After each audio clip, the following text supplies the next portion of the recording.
Hai semuanya, Assalamualaikum warahmatullahi wabarakatuh. Apa kabar teman-teman hari ini? Mudah-mudahan semuanya sehat ya.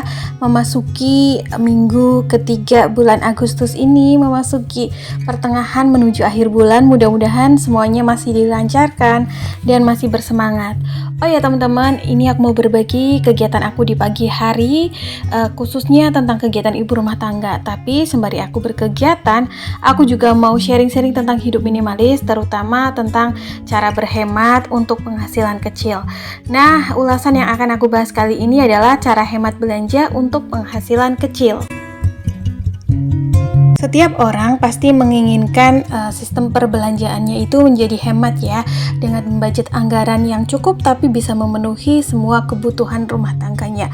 Terutama untuk penghasilan kecil seperti aku di sini selalu mengupayakan setiap budget yang sudah kita anggarkan itu cukup meskipun budget belanja kita itu minim. Nah, ada beberapa cara di sini sudah aku rangkum 10 cara hemat untuk berbelanja bagi penghasilan kecil. Dari yang pertama yaitu sesuaikan apa yang mau dibeli. Jadi kita harus beli sesuai dengan kebutuhan ya. Apa yang kita butuhkan dalam satu bulan tersebut atau dalam satu minggu tersebut tergantung sistem belanjanya mau dibikin berapa hari sekali, seminggu sekali atau sebulan sekali. Itu harus memang benar-benar yang dibutuhkan saat mau membeli. Jangan sampai kita kalah belanja dan juga membelanjakan barang-barang yang sebenarnya kita nggak butuhin. Meskipun barang kebutuhan tersebut sifatnya pokok, tapi misalnya nih dalam satu bulan kita nggak butuhin barang tersebut atau stoknya masih ada, nggak perlu beli lagi, nggak perlu double stok, pakai secukupnya. Upaya ini supaya budget anggaran yang kita sudah anggarin itu cukup dan tidak over budget, tidak minus. Kalaupun misal ada sisa ya bisa kita pakai untuk membeli atau membelanjakan barang kebutuhan lainnya yang mungkin di tengah jalan ini habis. Karena yang namanya kebutuhan rumah tangga itu banyak ragamnya ya teman-teman, dari segi makanan, dari segi kebersihan dan lain-lain. Jadi sebisa mungkin kita lebih bijak dalam menyikapi upaya belanja yang kita kerjakan, entah itu seminggu sekali ataupun sebulan sekali. Cara hemat belanja untuk penghasilan kecil yang kedua yaitu pakai uang cash supaya kita bisa melihat langsung fisik uangnya. Di zaman sekarang rata-rata transaksi ataupun berbelanja orang-orang tuh pada menggunakan sistem cashless atau non tunai, misalnya pakai dompet digital atau aplikasi berbayar lainnya. Namun untuk penghasilan kecil khususnya seperti aku, bertransaksi memakai uang cash itu menurut aku jauh lebih efektif karena bisa mengontrol belanja yang kita lakukan. Misalnya nih, ketika kita membelanjakan uang 100 sampai 200 ribu pakai uang cash, rasanya itu udah mengeluarkan budget yang banyak, udah mengeluarkan uang yang besar. Lain halnya ketika kita pakai dompet digital atau aplikasi berbayar lainnya seperti mobile banking dan lain-lain. Sebenarnya memang lebih praktis pakai dompet digital karena kita tidak perlu membawa kemana-mana uang kita. Namun bagi penghasilan kecil, memakai dompet digital ini kadang-kadang membuat resiko yang lebih besar karena kita tidak melihat fisik uangnya, sehingga kita menganggap bahwa uang yang kita keluarkan itu masih dalam jumlah yang sedikit. Padahal kadang-kadang udah nyampe 300 ribu, 400 ribu gitu ya. Dan kalau udah sampai rumah baru deh nyesel. Cara hemat belanja yang ketiga untuk penghasilan kecil yaitu kita harus beli sesuai takaran yang dibutuhkan. Jadi selain menyesuaikan apa yang kita mau dibeli, sesuaikan dengan kebutuhannya, takarannya juga harus disesuaikan. Misalnya nih, dalam satu bulan kita hanya membutuhkan 4 liter minyak goreng. Ya udah beli aja 4 liter. Misalnya dalam sebulan kita membutuhkan 10 kg beras atau misalnya 1 kilo deterjen gitu ya. Jangan sampai beli berlebih. Kadang-kadang saat kita melihat promo dan diskon, melihat barang kebutuhan rumah tangga dengan kemasan besar tersebut jauh lebih murah, kalau dihitung-hitung secara harganya kita jadi kalap membeli dengan kemasan yang lebih besar. Padahal dalam satu bulan misalnya tuh kita nggak ngebutuhin sebanyak itu, mungkin jauh lebih murah tapi ada spend uang yang harus dikeluarkan lebih banyak. Alangkah bijaknya kita membeli dengan takaran yang kita butuhin aja. Gak apa-apa selisih harga sedikit, yang penting uangnya itu cukup. Bila perlu uangnya itu ada sisa-sisa gitu ya, jadi bisa buat backupan ketika di tengah bulan ada beberapa barang kebutuhan rumah tangga yang habis. Jadi kita masih punya cadangan dananya. Cara hemat belanja yang keempat untuk penghasilan kecil yaitu manfaatkan promo dan diskon. Ini sering aku bahas ya teman-teman, di minimarket maupun swalayan biasanya ada promo dan diskon Sabtu Minggu gitu ya, Jumat Sabtu Minggu atau JSM. Kita bisa manfaatin itu dengan patokan ya, membeli dengan barang-barang yang kita butuhin saat bulan tersebut atau untuk 1 bulan ke depan. Jangan sampai karena tergoda promo dan diskon kita membeli barang yang nggak kita butuhin.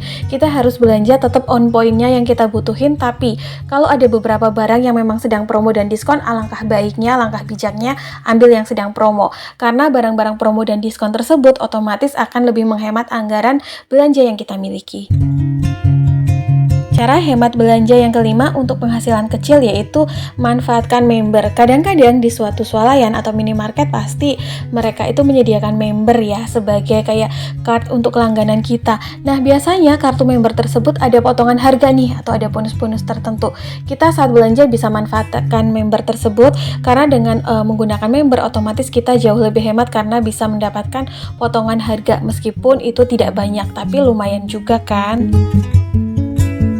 Cara hemat belanja yang keenam untuk penghasilan kecil yaitu kalau bisa sih jangan beli merek, tapi beli yang lebih ekonomis namun fungsinya sama. Misalnya nih kita biasa pakai merek deterjen yang ini atau pewangi yang ini, tapi ketika kita melihat ada produk atau merek pewangi maupun deterjen lain yang sedang promo namun fungsinya sama, kualitasnya sama, alangkah bijaknya kita ambil yang promo aja, karena lumayan kan, jauh lebih murah, jadinya budget belanja kita tuh nggak bakalan bengkak gitu ya.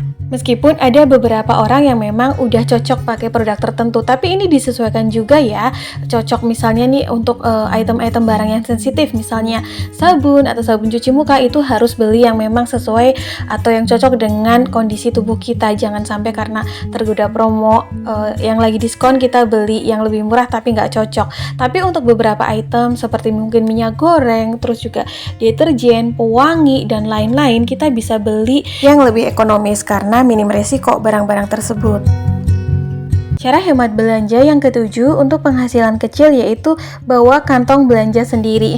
Nah ini kadang-kadang kita suka abaikan ya, bahwa saat kita berbelanja di minimarket atau swalayan itu kantong kresek belanjaan itu berbayar sekarang, bahkan setiap bulannya kayaknya tuh ada kenaikan gitu ya, yang tadinya cuma berapa perak gitu sekarang tuh udah nyampe 500, kadang juga sampai 800 rupiah. Jadi alangkah bijaknya kalau memungkinkan ya kita bawa kantong belanjaan sendiri untuk menghemat. Apalagi yang barang belanjaannya banyak, kadang-kadang berapa kantong plastik udah deh dikali dengan harga kantong plastik di minimarket atau swalayan tersebut. Selain lebih boros, kondisi ini juga bisa membuat penumpukan sampah yang berlebih. Cara hemat belanja yang kedelapan untuk penghasilan kecil yaitu usahakan makan dulu sebelum belanja. Usahakan perut kita kenyang sebelum kita belanja. Tujuannya supaya saat belanja nanti kita lebih fokus dan tidak mudah tergoda untuk membeli barang-barang yang sebenarnya kita nggak butuhin. Berbelanja dengan perut yang kosong akan membuat kita tidak fokus pada belanjaan yang akan kita beli, yang kita butuhin. Kadang-kadang malah suka kalap untuk mengambil barang-barang yang nggak kita butuhin seperti makanan, terus juga cemilan gitu ya, karena memang udah nggak konsen yang namanya perut kosong. Jadi usahakan biar lebih hemat, makan dulu ya sebelum pergi belanja. Cara hemat belanja yang ke-9 untuk penghasilan kecil yaitu anggarkan budget sesuai dengan kebutuhan sebagai rem untuk proses transaksinya. Kadang-kadang kalau kita menganggarkan budget belanja yang terlalu besar, itu suka berlebih ya, padahal budget tersebut bisa kita alokasikan untuk budget yang lainnya. Contohnya untuk menambah budget dana darurat atau menambah dana jaga-jaga ataupun menambah tabungan. Jadi ketika kita bisa menganggarkan budget belanja sesuai dengan kebutuhan, otomatis ada rem di dalamnya yang harus kita pikirkan, yang harus kita kelola supaya budget anggaran yang sudah kita anggarkan ini menjadi cukup ya, jadi tidak berlebih juga. Jadi proses belanja kita tuh lebih terkontrol dengan tidak menimbun stok. Cara hemat belanja yang ke-10 untuk penghasilan kecil yaitu buat catatan belanja sebelum kita pergi belanja, dan juga pilihlah waktu belanja yang nyaman biar kita lebih fokus. Nah, kadang-kadang para ibu rumah tangga karena memburu promo dan diskon pasti mengincar hari-hari tertentu ya, seperti akhir pekan atau mungkin awal maupun akhir bulan. Tapi kondisi tersebut itu ramai banget. Oke aja sih teman-teman kita memanfaatkan waktu yang sedang promo ya. Tapi kalau bisa nih nih ya, kita cari waktu yang nyaman. Misalnya nih, entah itu pagi hari atau misal jam makan siang gitu ya. Kadang-kadang tuh waktu-waktu tersebut meskipun sedang promo dan diskon masih lenggang nih. Makanya kita tuh jadi lebih fokus dalam berbelanja. Tapi kalau kita milihnya itu weekend atau malam minggu, terus juga malam hari pula atau sore hari, itu udah dipastikan tuh antri gitu ya, sesak, terus juga banyak yang belanja. Jadinya kita tuh kadang-kadang suka nggak fokus gitu. Jadi otomatis buat jadwal yang nyaman untuk diri kita sendiri untuk waktu belanja kita. Oke teman-teman, itu dia ya 10 cara berhemat belanja untuk penghasilan kecil versi aku. Menurut teman-teman udah cukup atau masih ada yang mau nambahin nih? Kalau ada yang mau nambahin, boleh banget ya komen di kolom komentar.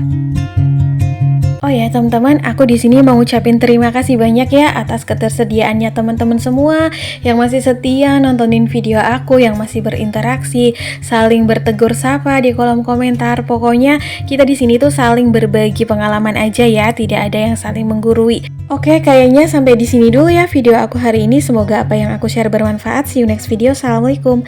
Bye.